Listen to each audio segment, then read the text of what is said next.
Hello guys, welcome back. Here I have a KARBONN A60 and I'm going to show you how to enter Fastboot mode on this device. Hold down the power key for a few seconds, then tap power off and confirm by tapping OK. Wait until your phone is completely switched off. Then use the combination of power key and volume up. Hold them together for a few seconds. Release only the power key as soon as boot mode appears on the screen.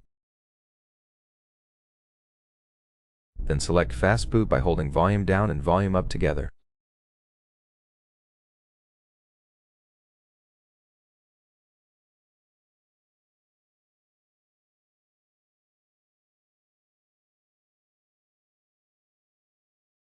The phone goes into Fastboot mode. Quit, long press the power key until the phone goes black and reboots into normal mode.